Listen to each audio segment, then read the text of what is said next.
Hey, what is up everyone? This is PvT-Mitten's and today I'm going to be doing my Call of Duty Infinite Warfare review for the PlayStation 4. Let's start with the worst mode in the game, multiplayer. As you can see, it's got a standard, call cards and emblems. Something that's been in there ever since, what, Modern Warfare 2. You've now got loot boxes which were brought back from Advanced Warfare. They're okay. They're not as bad as Advanced Warfare, but they're not as, good as other games. You can customize your character, give them a different look, which isn't as good as Call of Duty Ghosts. I still think they should have brought that feature back, and especially the feature that allows you to make your own squad. I missed that from Call of Duty Ghosts. But you got your standard, loadouts from every, since every Call of Duty more or less. You can join factions, which they don't really, just gives you extra experience, which it's nothing to write home about. Now let's get to team deathmatch. Now it's going to take a while to join because of the fact that the game, there's not very many people playing the game online because of reviews. I've been ripping the game apart in terms of its multiplayer, which is well deserved because the multiplayer is crap. Not the worst, but it's crap nonetheless.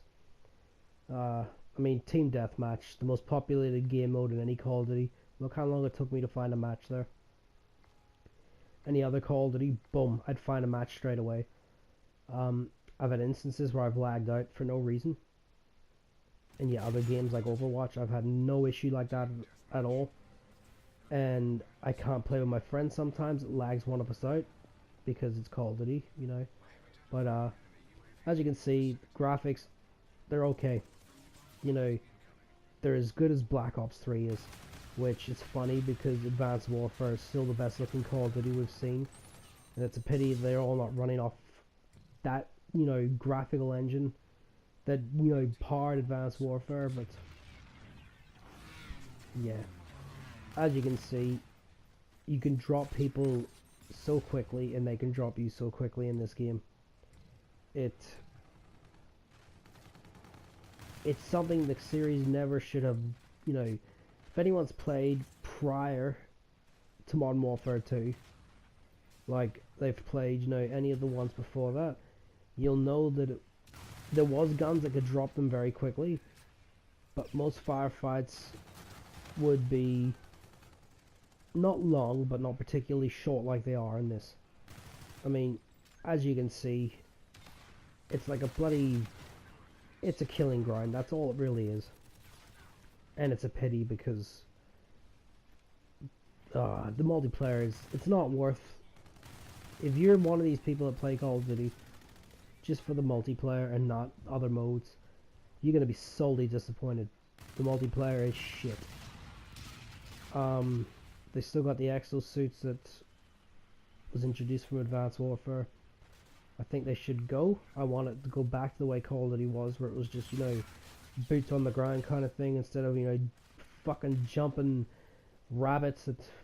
You can see the multiplayer pisses me off. Match is over because I joined, close to the end of the game. Thank God. Yeah, just standard death cam. They haven't done anything new with it.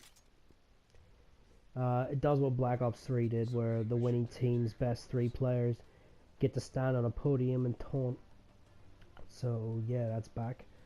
Yeah, just don't like the multiplayer at all.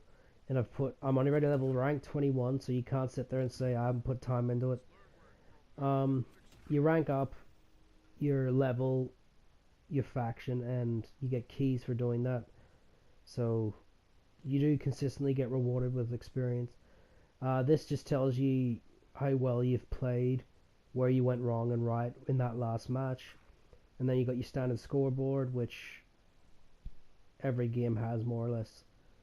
But overall, multiplayer shit. It's not worth playing. Let's get on to the next game mode. Zombies. Now, am I the only one that still remembers that this mode was supposed to be pre-order get the mode. It was never supposed to be in the disc, so I feel sorry for everyone that pre-ordered this game. But anyway, as you can see, it's your standard, you know, affair of zombies. You know, you got open up, collect weapons, try and do the Easter egg, that kind of stuff. As you can see, it's set in the 1980s carnival theme park. I meant to say, sorry. I like the setting. It's fine, but I would have preferred extinction mode from Ghosts. Now, I know a lot of people will probably be saying why. Ghost was, not Ghost. Extinction mode was fine, but it got too boring. That's true, but I say leave zombies to Treyarch and leave, you know, because this is done by Infinity Ward, and Infinity Ward helped with Ghosts. They should have brought back Extinction mode. I actually really liked Extinction mode from Ghosts. But yeah, zombies is fine. You collect coins, which you put into that machine, and other machines as well, actually. But as you can see, I get a boombox, which essentially is your monkey bombs from the older Call of Duty zombies. You also get tickets, which tickets essentially you can buy stuff off trolleys, like grenades, special grenades, that kind of stuff. You also get playing cards, as you can see. It's a flame one above the demon head at the bottom right hand corner. There's different ones, like for example, this one will burn enemies that melee me, get up close and that kind of stuff. But as you can see, the dogs have been replaced with clowns. Yeah, they just blow up. I prefer the dogs, to be fair, but I suppose it makes sense being in a bloody theme park. But as you can see, it just plays like Call of Duty, any of the other zombies except for Transit. I quite like zombies. As I stated, it's nowhere near as bad as the multiplayer. The multiplayer can... Anyway, it can fuck off. But this, I think, should have been Extinction, but as zombies, as it stands, it's likable. It's fine. It's not the worst zombies we've seen, and definitely not the best either. But yeah, as you can see, I'll keep playing for a bit more so you can get a rough idea. It's still got you know double points and all that there kind of thing that was in the series. Soul makes its return. Just having a look around. I think I was playing this, recording this footage as early, like one of my first times actually being up in this area. But the four main characters you play as are okay at best. The nerd is voiced by Seth Green, which is pretty hilarious actually, but they're okay at best. This machine you see here is your new mystery box, which I sort of missed the mystery box, but at the same time I can understand it being, you know, a theme park. It's got licensed songs in this game. There's the tickets I was telling you about earlier, by the way. There's licensed songs in this game, which is like Twisted Sisters, I Wanna Rock, Soft Cell's Tainted Love, Rem's It's the End of the World. Yeah, it's actually quite cool. Hopefully they expand upon that in future DLCs for this, or unless this is just a one-off kind of thing, who knows. But also there's a cameo appearance as the DJ, David Hasselhoff, and I can't stand David Hasselhoff, to be completely honest with you, but some people like him, that's understandable. But yeah. You can level up in this like you could with the other Call of Duty, well, Black Ops 3 should I say, sorry.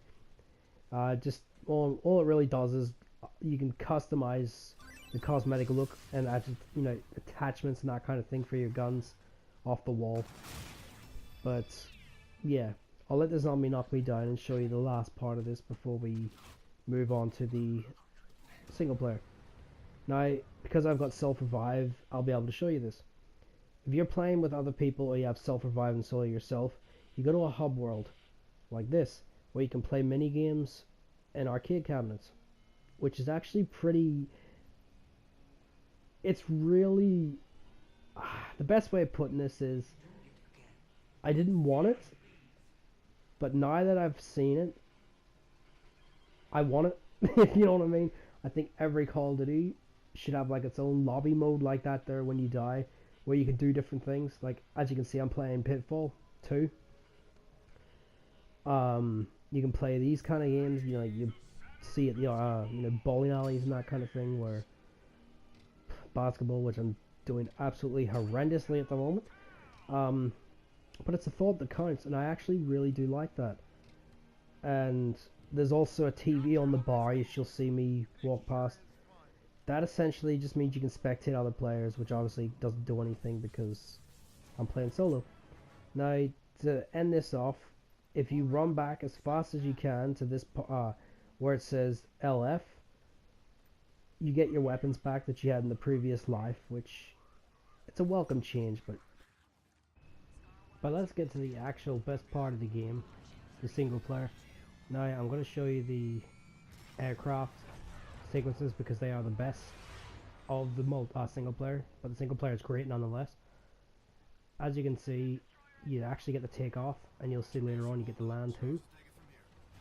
Look at the skyboxes, they are phenomenal looking. I mean, they're not as good as Destiny, but by God are they great nonetheless, especially for a Call of Duty game. You have full control over the aircraft. It's not on rails, and that's extremely welcomed. So take that, Star Wars Battlefront. But anyway, you get to customize your ship and your loadouts in the single player, which you'll see later on, which was introduced from Black Ops 3. But without spoiling any single player, because I know a lot of people don't play the single player parts of the Call of Duties, which is a pity because you're missing out on the best part of this game, the single player. You are captain of a ship. You start off as just a sergeant, then you become a captain of a ship, which you get to choose side missions. What you're seeing now is a side mission. It's not a part of the main story. So it's the most innovative story we've seen in terms of that there since Black Ops 2 with its spin-off branching path. This added, side missions which are pretty, run-of-the-mill, destroy a fleet, board a ship, that kind of shit. But as you can see, I wiped out all the fighters. Now I'm gonna attack an actual cruiser. But this is the best part of the game, the single player, and these moments where you actually get to fight these cruisers, and they're fantastic. Now, what I was saying about the multiplayer is I wish there was a mode like this in multiplayer, which allows you to actually, use both teams to defend a cruiser like this, with more health obviously, and other players had to stop other players from doing it while at the same time destroying the cruiser. That would have been a really nice part of the multiplayer. And as it goes for zombies, I think they should have stuck with Extinction, because this is set, different planets and that there in space and that there. I would have preferred the aliens from Extinction. We got to see their home world. They could have brought that into it. I hope that comes as DLC maybe later on. But yeah, as you can see, you get your Michael Bay explosions. But I got someone from the most wanted list you'll see later on as well. But the whole captain of the ship premise that I was saying is like Mass Effect. You get to walk around the ship and pick your loadout. Not there. It's not as in depth as Mass Effect, of course, but it's welcome. There's a cameo of Lewis Hamilton. Why a Formula 1 driver would be on your ship, I do not know. But okay, we'll go with that one. But the voice acting is fantastic. All characters are voiced very well. And there's a certain character in this game you may have known if you've watched any reviews or any of that there. It's a robot named Ethan. Ethan is by far one of the best characters Call of Duty has ever introduced. He's up there with Price. That's how good Ethan is. And if you play the story, you'll understand what I mean by that. But yeah, the story the villain in the story isn't perfect, but he still, gets the job done. But my god, the story to this, at first I was skeptical like everyone else, oh, Call of Duty in space, blah blah blah blah. See, after playing this campaign, I can see why they stuck with their guns and kept it in space. They built, the single player was the entire, all the effort was put into single player first, and then the other two modes got it, which I'm glad they did, because I love this mode. I love the single player. Not the best in the series, but by god it's top 5. The story took me on veteran. I always do these games on veteran straight off, or Black Ops 3 I did on realistic, but yeah. It took me just over 6 hours. Now if I had have done it on a different difficulty, like say easy, you're looking at about 4 hours, baby. So that's still longer than Battlefield 1. So yeah, Call of Duty actually beat another shooter for length of single player. What's the world coming to? But yeah. If you want the game, if you've been thinking of buying this game, single player is fantastic. Zombies, zombies is good, but multiplayer, I would wait for a drop in price, to be fair, but that's just me. As you can see, you can now land the aircraft, which isn't on the length of, not length, sorry, isn't in depth as say Hawks 2, but it's still, it's welcomed, it's liked, it's the little things that matter, like that kind of thing. But we'll get to the customization that I was telling you about and wrap this review up. Sorry about the length, but yeah, as you can tell, I really love the story. Zombies is good, but multiplayer is shit. Yeah, as you can see, you do this every time you leave the ship. If you come up this side of the ship, you can actually, usually a news broadcast would come on, but because I've completed the game, it doesn't come on. But you can change the screen. Not that it's anything, utterly fantastic, but little faults that kind, as I said. But they usually talk about what's on the news, which is actually pretty cool.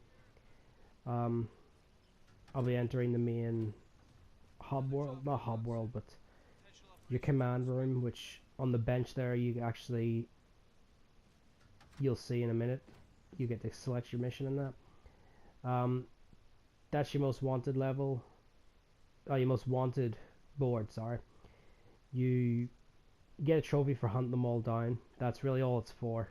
And you may get like a weapon and all that there. It's nothing too in depth, but yeah. Yeah, come to the board. As you can see, you actually, yellow indicates the main story and red indicates the side missions. That's a welcome feature. As you can see, you get rewarded for it. That's what I like. It went out of its way to do something different, which I honestly think they should continue with, and they actually talk about the side missions as well, so that's all good. The game drew a lot of inspiration from Mass Effect and Killzone, goes without saying, but it did its own thing, some ways anyway. But yeah, there's the loadout screen before every mission, and as you can see, you get to customize your weapons and that there. And at the bottom, it's your aircraft. You can actually customize this loadout and its look on the nose. But yeah, overall, Infinite Warfare for me, it still isn't the worst Call of Duty of this gen. That would be Black Ops 3. But it isn't the best Call of Duty of this gen. And when I mean this gen, I mean PS4 and Xbox One, of course. I think Ghost is still the best. And I know a lot of people can't stand Ghost, but Ghost was innovative in its own way. Which I'd be happy to do a review to prove a lot of people wrong that like to bash it for no reason. But yeah, overall, I would wait for a price drop. Single player is the best part of this game. Multiplayer, shit. Zombies, somewhat. Yeah, it's enjoyable. I'll probably play it for a long time. Not a long time, but for a while. As you can see, you customize the front of your aircraft. Aircraft, as I said, was the best part of this game. The story itself is actually pretty good. As I said, Ethan's fantastic character. I wish, you know, they writ characters like that as well as they do, you know, for other games in the series. But yeah. Anyway, this is Private Mittens. Hope you enjoyed. Final verdict is 8.0 for this game. So yeah, hope you enjoyed. Take care, guys, and Private Mittens. Thanks for watching.